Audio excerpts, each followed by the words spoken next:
হে ভাই, মুসলিম হওয়া সত্ত্বেও আপনি দিনের পর দিন আল্লাহর অবাধ্যতায় লিপ্ত আছেন। একদিন ঠিকই আফসোস করবেন। নামাজ আপনার জন্য ফরজ জেনেও আপনি দিব্যি নামাজ না পড়ে জীবন পার করে দিচ্ছেন। আপনি সবার কাছে নিজেকে মুসলিম হিসেবে পরিচয় দিচ্ছেন, অথচ আপনি রমজানে রোজা রাখছেন না।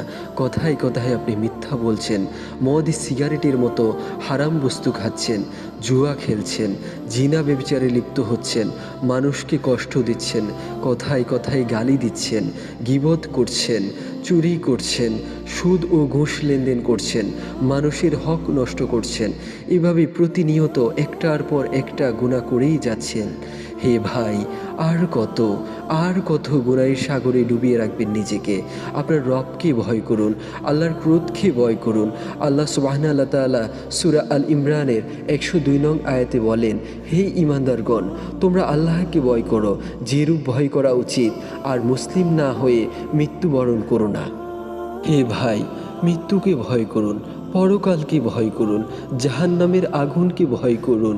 আপনি কি ভাবছেন আপনি শত শত বছর এই পৃথিবীতে বেঁচে থাকবেন? জেনে রাখুন, মৃত্যু নিশ্চিত। আল্লাহ সুবহানাহু ওয়া তাআলা সূরা আল আম্বিয়ার 35 নং আয়াতে বলেন, প্রতিটি প্রাণ মৃত্যুর স্বাদ গ্রহণ করবে, আর ভালো ও মন্দ দ্বারা আমি তোমাদেরকে পরীক্ষা করে থাকি এবং আমার কাছে তোমাদেরকে ফিরে আসতে হবে। হে ভাই, আজ থেকেই নিজেকে সংশোধন করে ফেলুন, তওবা করে রবেরই দিকে ফিরে আসুন।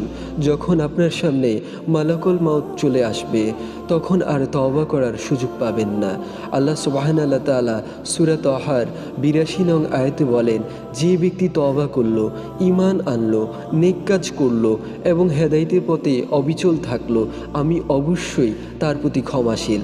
আল্লাহ সুবহানাহু ওয়া তাআলা সূরা জুমারের 53 নং আয়াতে আরও বলেন, হে আমার বান্দাগণ, তোমরা যারা গুনাহ করেছ, আল্লাহর রহমত হতে নিরাশ হইও না। নিশ্চয়ই আল্লাহ সমস্ত গুনাহ ক্ষমা করেন, নিশ্চয়ই তিনি ক্ষমাশীল ও দয়ালু। হে ভাই, এখনও সময় আছে।